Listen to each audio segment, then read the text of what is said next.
On April 20th, 2007, my parents and I were in town to see our beloved Red Sox take on the Baltimore Orioles at Camden Yards. Wandering around Baltimore's Inner Harbor with my mother on a clear sunny spring day and ready for lunch, we passed a cheesecake factory. I noticed that there was one right over here.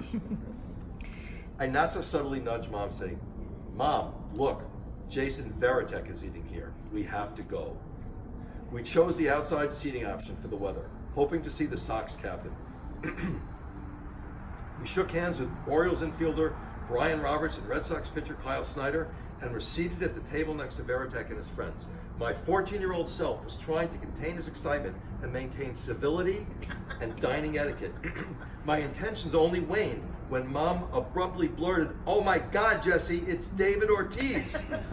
I was wearing my Red Sox number 34 jersey, Ortiz's. As he passed by, he patted me on the shoulder and said, "Nice shirt, man."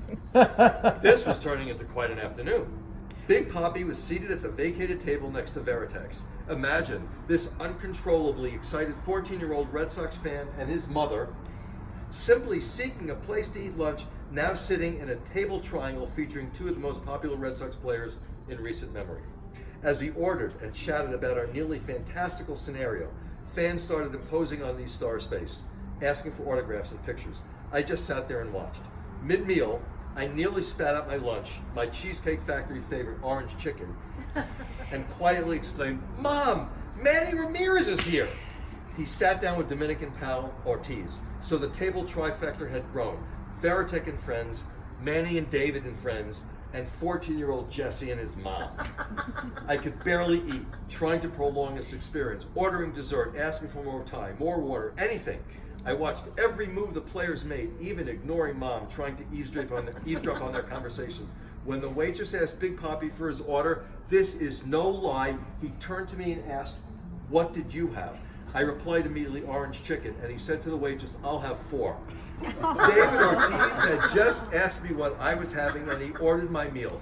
This day could not have gotten any better. It actually did. Mom was in total disbelief. We decided not to notify Dad of these unbelievable goings-on until we left the restaurant. Veritek had gone. I'd shaken his hand and wished him good luck. It's imperative to know that Ortiz had just come out with an autobiography that Mom bought me in hopes of getting it autographed in Baltimore. I approached his table and said, "I'm not going to ask you for an autograph or to take a picture, but I bought your book recently and have tickets to the game tonight. I was wondering if I brought it by, would you sign it?" He said, "Yeah, buddy, bring it by tonight." And I said, "Thank you." And at the last second, I said, "Hey, Manny," after entirely forgetting that another one of my all-time favorites was next to me as well. We had to get to the ballpark when the gates opened at 5 o'clock for a 7:05 p.m. first pitch. With resounding success receiving autographs, I had my secrets and maneuvers for getting prime position. For 2 hours I stood front row near the Red Sox dugout where the players warmed up and stretched. Ortiz completed his pregame routine without even an acknowledgement. We watched the game from our ticketed seats, but I lasted only 8 innings. The game would end in a Red Sox 6-2 win. The big hit, a bases-clearing double by none other than Big Papi. In the 9th, I slipped past security and sat right next to the Red Sox dugout, book in hand, hoping to catch Ortiz on his way into the clubhouse. Once the final act was recorded and the handshakes completed, we locked eyes, and he nodded his head at me. I was in. The butterflies in my stomach became full-fledged hummingbirds, but the Sox sideline reporter pulled him away for a post-game interview. The air within me was deflated. So close, I thought, but I didn't give up. He still had to make his way back to the dugout. The interview concluded, and he acknowledged me again. I stuck my book over the railing for him to sign. I grabbed the Sharpie, I lost the page. I grabbed the Sharpie that belonged to the kid sitting next to me. "I need this," I think I said. And there it was. He signed the book. As he handed it to me, I mentioned it was the orange chicken for that big hit tonight, alluding to the lunch we had shared that afternoon.